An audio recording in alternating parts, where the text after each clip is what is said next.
इसको और व्याख्या किया जाए, क्योंकि मैं यह देख रहा हूं कि लोगों को अगर बहुत सारे ऐसे लोग हैं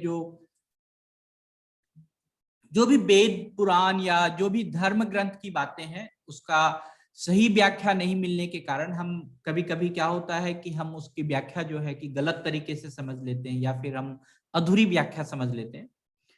और जो हिरण्यगर्भ के बारे में मैं बोल रहा हूँ, ये सभी जितने भी धर्म ग्रंथ है सब में है, कुरान शरीफ में भी है, वेद में तो है ही, जितने भी धर्म ग्रंथ हैं उसमें है। यह सूक्त जो है वह बताता है कि जो हमारी पृथ्वी है, हमारा जो पूरा ब्रह्मांड है, उसकी शुरुआत कैसी हुई थी, उसकी संरचना कैसे हुई थी, वह कैसे, कौन उसको बनाया था।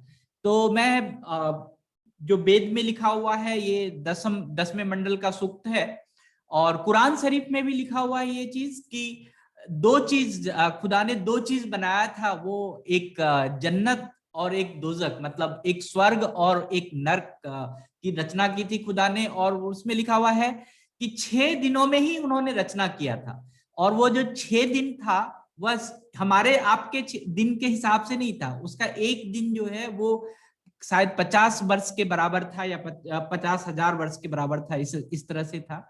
तो हर धर्म में, हर तरह से, हर ग्रंथ में, हर तरह से हमारे जो पृथ्वी है उसकी संरचना के बारे में, हमारे ब्रह्मांड की संरचना के बारे में है।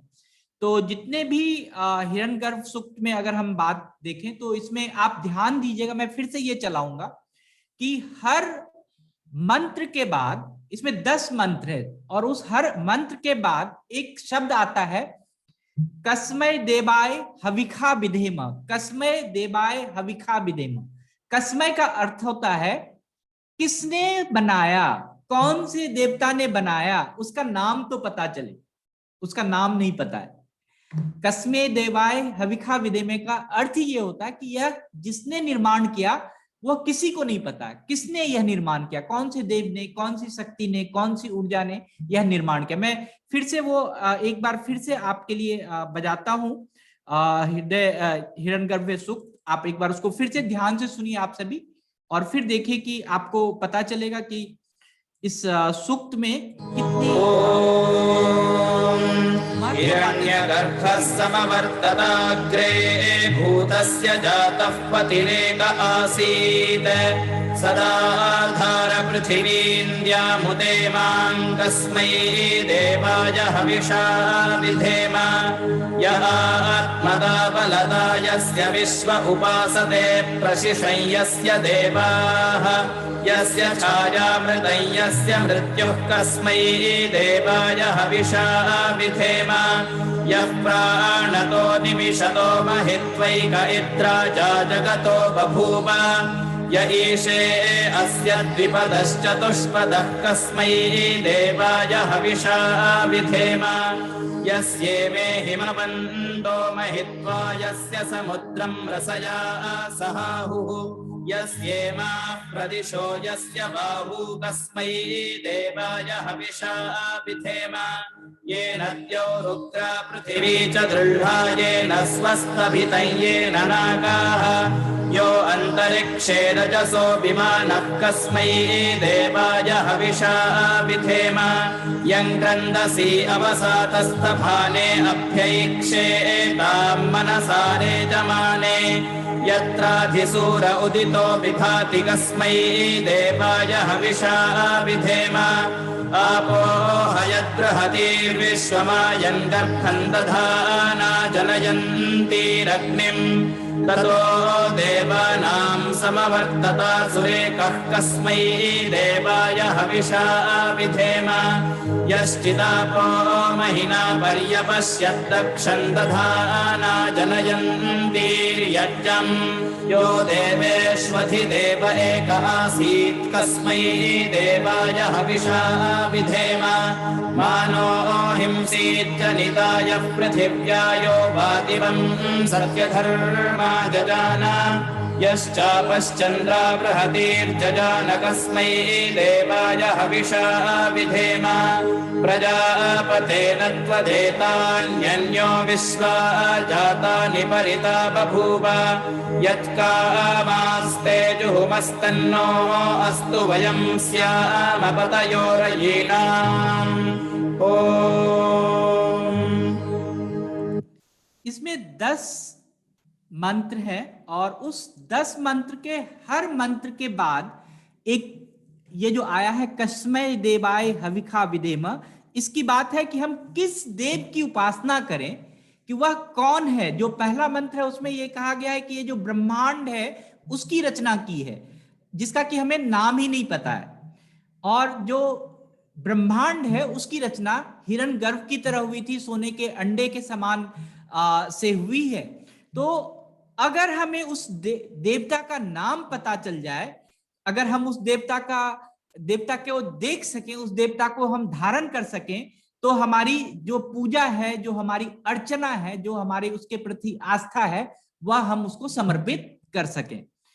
हम देखते हैं कि जो पृथ्वी है, अग्नि है, जल है, वायु है, ये जितने भी सारे तत्व हैं, जितने भी आकाश है, जितने भी जो भी चीज है, इन सबको किसने बनाया, अभी तक हम इसके बारे में नहीं पता कर सकते। विज्ञान ये पता कर सकता है कि सूरज में कितनी गर्मी है, पृथ्वी कितने डिग्री पे घूम रहा है, कब पृथ्वी में गर्मी होती है, कब पृथ्वी ठंडा होता है, ये सारा चीज हम पता कर सकते हैं, वैज्ञानिक तौर से पता कर सकते हैं। लेकिन जब हमें इसके बारे में पता करना हो कि बनाया किसने है, किसने इसकी संरचना की है, तो उसके बारे में हमें पता ही नहीं है। कौन इसका संचालक है, कौन इसको आगे बढ़ा रहा है, उसके बारे में हम पता ही नहीं। फिर इसी मंत्र में लिखा हुआ ये जो हमारी श्वास है, हम जो पल पल क्षण क्षण हर एक क्या कहता प्रतिपल जो है, जिसके कारण से हम जिंदा हैं, हम जीवित हैं, हमारी श्वास गति चल रही है, उसका स्वामी कौन है, कौन इसको चला रहा है, उसकी अगर एक बार हमें पता चल जाए तो हम उसकी एक बार उपासना कर सकें। जो हिमालय के जैसा पर्वत है, जिसमें पूरी तरह से हिम आच्छादित है, बर्फ से भरा हुआ है, समुद्र है, मतलब पूरी तरह से अगर हम देखें तो चारों तरफ जो दिशाएं हैं उसमें कुछ न कुछ ऐसी चीजें हैं कि बहुत ही प्राकृतिक है, बहुत ही शक्ति है। ये जो पूरा जो भी निर्माण किया है इन सारे चीजों का, हिमालय जैसे पर्वत का, बड़े बड़े पर्वत का, समुद्र का, नदी का, अगर हम वो मिल जाए वो व्यक्ति, तो हम उसकी पूजा करें, क्योंकि वह तो बहुत ही सर्वशक्तिमान है। अगर हम इस आकाश की स्थापना किसने की, कैसे, किसने आकाश को लगाया, किसने इंद्र को बनाया, किसने सूर्य को स्थापित किया, किसने अंतरिक्ष की रचना की, किसने ये वायु को गति दिया, किसने प्रकाश की गति दी। जाने अनजाने में हम देखते हैं कि ये जो चल रही है ये रजकण है, जो प्रकाश की गति आप तक आ रही है, एक अणु परमाणु के बारे में जो बात करते हैं वह है, जिसको कि हम देख नहीं सकते हैं। हवा की गति को हम देख नहीं सकते हैं, लेकिन जिसने वह बनाया हम उसकी प्रार्थना करना चाहते हैं। और जो भी जिसकी सत्ता से ये पूरा दिन उदय होता है, जो पूरा सूर्य प्रकाशित होता है, जिसकी सृष्टि चल रही है, हम उसकी उपासना करना चाहते हैं। वह कौन सा देवता है जिसको कि जिस बनाया। और हम एक चीज इसमें इस मंत्र में और भी है कि जब प्रलय होता है तो पृथ्वी जलमग्न हो जाती है या कुछ और भी हाहाकार हो जाता है, तो उस सृष्टि में की सत्ता का प्रतीक कौन है, कौन इसको जब जैसा चाहता है उस तरह से करता है। अगर वह देवी तत्व, वह प्राकृतिक तत्व, वह प्राण तत्व अगर हमें पता चल जाए तो हम उसकी आराधना करें।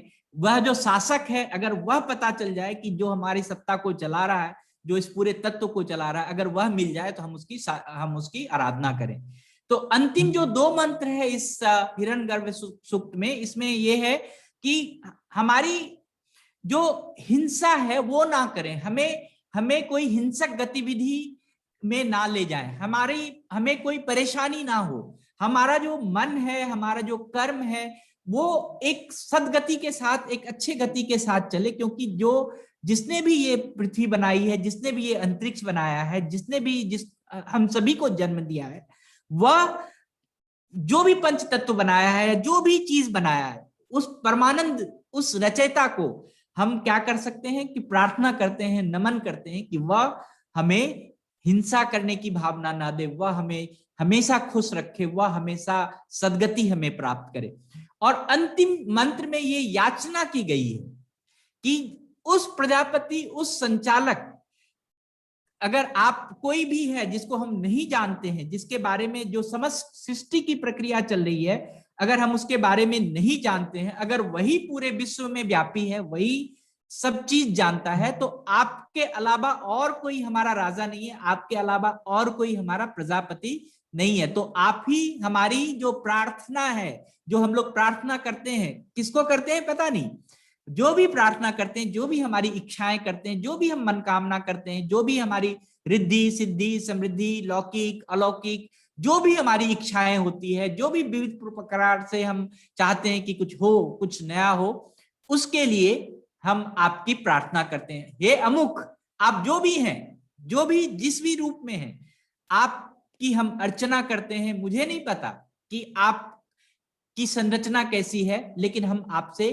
कामना करते हैं कि हमारा हमेशा अच्छा हो, हमारा पृथ्वी, हम हमारे आसपास और हम सभी अच्छे हों। तो ये है हिरण्यगर्भ सूक्त। हिरण्यगर्भ सूक्त का बहुत ही एक अगर देखा जाए तो बहुत ही बड़ा सार छिपा हुआ है इसमें, कि हम उस देवता की आराधना करना चाहते हैं, हम उसके उस ब्रह्म की आराधना करना चाहते हैं, उस ब्रह्म, उस अल्लाह को जानना चाहते हैं, उस अल्लाह को हम समर्पित करना चाहते हैं, उसकी उपासना करना चाहते हैं, जिसको हम नहीं जानते, जिसने ये पूरी संरचना की है, पूरे उस लेके। तो इसको अब आगे की चर्चा में, नचिकेता और यमराज की चर्चा में, इसमें अदिति देवी का एक वर्णन आया है, उसके बारे में भी हम चर्चा करेंगे कि उसने फिर कैसे और भी पूरी सृष्टि को चलाया, फिर कैसे इस संरचना को किया। तो जो यमराज और नचिकेता का वर्णन था वो हिरण्यगर्भ सूक्त में इस तरह से था कि हम उसकी उपासना करें जिसकी सत्ता से ये पूरा ब्रह्मांड चल रहा है। सो थैंक यू, धन्यवाद। गुप्ता सर।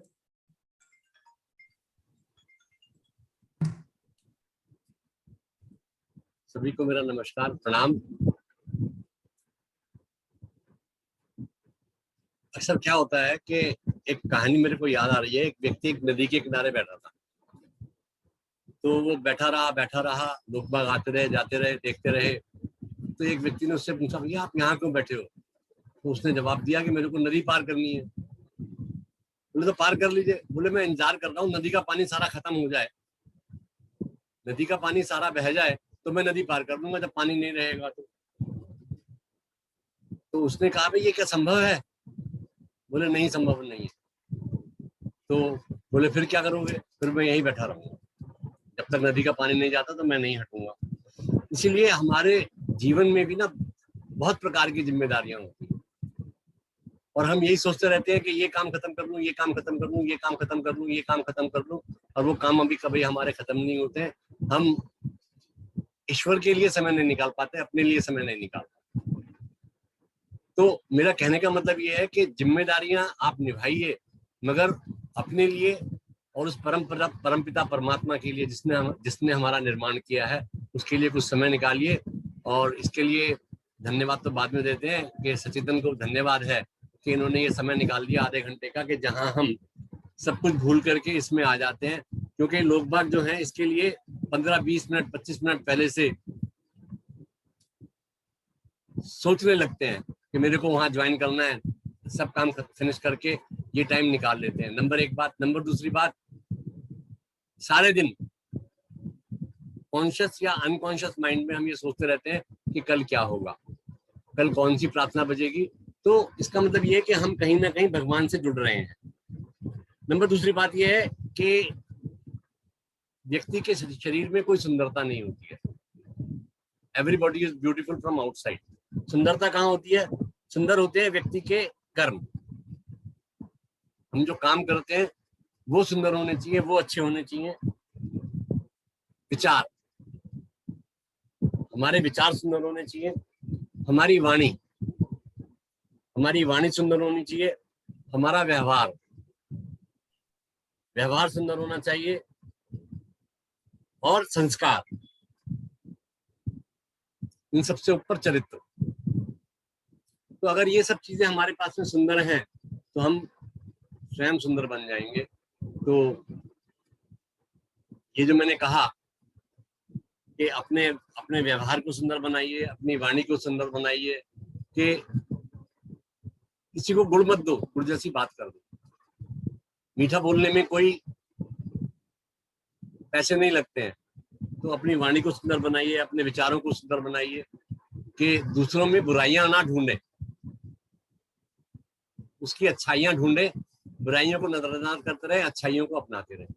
तो अगर हम ऐसा कर लेते हैं तो हम अपने व्यक्तित्व को सुंदर बनाएंगे, जैसा हम चाहते हैं वैसा हम बन पाएंगे। धन्यवाद। Thank you sir. धन्यवाद। और आप किसी को भी अगर धन्यवाद देना हो किसी के लिए तो आप दे सकते हैं। जैसे अभी चैट बॉक्स में हमने हमारे पास सुमन त्रिपाठी जी का एक मैसेज है कि बहुत अच्छा आपने कहा है कि हमारे पास हमारा मन है, हमारा ध्यान लगा रहता है कि हम अच्छी बातें सुने, धर्म ग्रंथ की बातें सुने। तो सचेतन एक माध्यम है जिसके थ्रू आप सुन सकते हैं, और हम लोग भी चाहते हैं कि कैसे इसके बारे में और भी कुछ नया नया चीज बनाए। Sir thank you. और आपने कहा कि मैं सिर्फ रामायण पढ़ती हूँ, रामायण भी बहुत बड़ा, थैंक यू, रामायण भी बहुत बड़ी thank you sir, thank you. Thank you किसी के सर, पास कोई सर विशेष थैंक यू। धन्यवाद हो तो आप दे सकते हैं। Thank you sir, thank you sir. कोई अगर विशेष धन्यवाद देना चाहता है तो वो दे सकता है। Thank you sir. Thank you sir. Okay, किसी के पास कोई प्रश्न है? किसी के पास कोई प्रश्न है? कोई मन में कुछ बातचीत हो, कुछ कहना चाहते हो? सर अभी आप जो सूत्र हम लोग को सुनाते हैं वो आप कहाँ से लेते हैं? कहाँ पूरा ये आपको उपलब्ध है? हमारे पास पूरे ग्रंथ हैं, हमारे पास पूरा वेद है, हमारे पास पूरा उपनिषद है। तो हम जो भी ये चीज लाते हैं उस वेद और उपनिषद के मेन प्रति जो है उससे निकाल कर लिखते हैं आपके लिए और वो लाते हैं। और जो ये मंत्र हमने आपको सुनाया है वह मंत्र हमारे कोई जान पहचान के एक गुरुजी हैं, मैं उनको बोला था कि हमें ये चाहिए तो उन्होंने सर थैंक यू। तो सर ये आप भेज सकते हैं क्या? हाँ हाँ, क्यों नहीं भेज सकते हैं। मैं आपको जो ऑलरेडी आपको अगर सुनना हो तो मानस भारती एक वो है, और उसके बाद जैसे हम ये पूरे के पूरे मंत्र को या पूरा का पूरा सेशन जो है फेसबुक पे भी लाइव होता है तो वहां भी देख सकते हैं। और खास करके अगर आपको कुछ कहना है तो आप हमारा जो नंबर है आप सचेतन के किसी भी उसमें देखेंगे तो आप मैसेज कीजिएगा तो हम भेज देंगे। Okay sir. Thank you, thank you, thank you sir. Thank you सबको, धन्यवाद। Sir thank you sir. Thank you.